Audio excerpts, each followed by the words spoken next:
연구비를 지원받는데 100% 지원을 안 해주잖아요. 그쵸?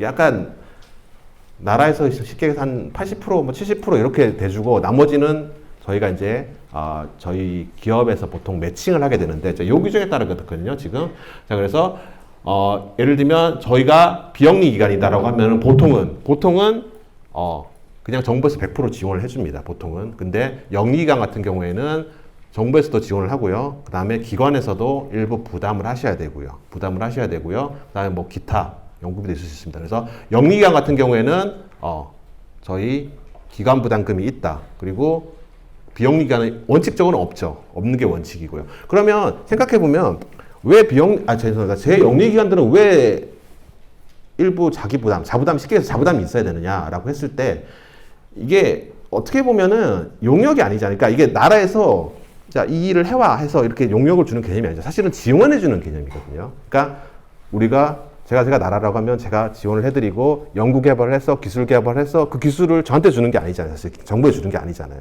그러니까 여러분들 기업에서 활용을 하시고 발전하시는 거기 때문에 어떻게 보면은 용역의 개념이 아니기 때문에 당연히 100%를 지원할 수 없는 거고요. 나라에서 지원해 주기 때문에 그리고 열심히 하자 그리고 책임성을 키우기 위해서 일부 자부담을 두고 있습니다. 그래서 일단 여기에서는 내용은 저희 영리기관들은 일부 자부담이 있다.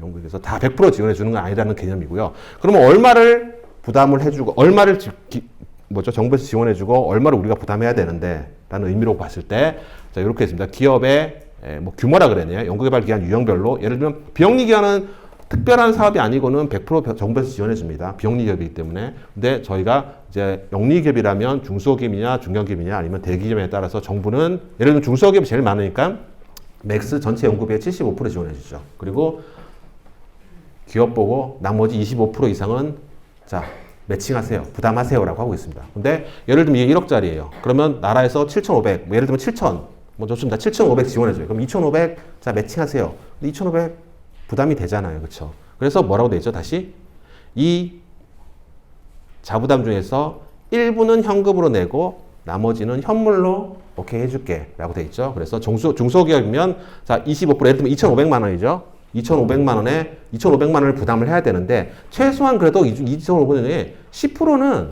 현금으로 부담을 해줘. 그러니까 250은 현금으로 부담을 해줬으면 좋겠다는 얘기죠. 그래서 여기서 현물의 개념이 나오는 거고요. 자, 제가 말씀드리고 싶은 건 뭐 이 수치가 그렇게 의미가 있다라기보다는 일단 영리기관은 자부담이 좀 있다. 기업별로 좀 다르다는 정도만 이해를 하시고 그러면 현물이 여기서 왜 나오냐 했을 때 사실은 원래 현금으로 매칭을 해주셔야 되는 금액인데 좀 중소기업 현실을 반영을 해서 현물로 대체를 할 수 있게끔 어떻게 보면 약간의 편의를 봐준 겁니다. 그런데 저희가 연구비를 관리하실 때는 결국은 현물도 현금처럼 굉장히 중요한 항목이라는 말씀을 드리기 위해서 이 말씀을 드리는 거예요.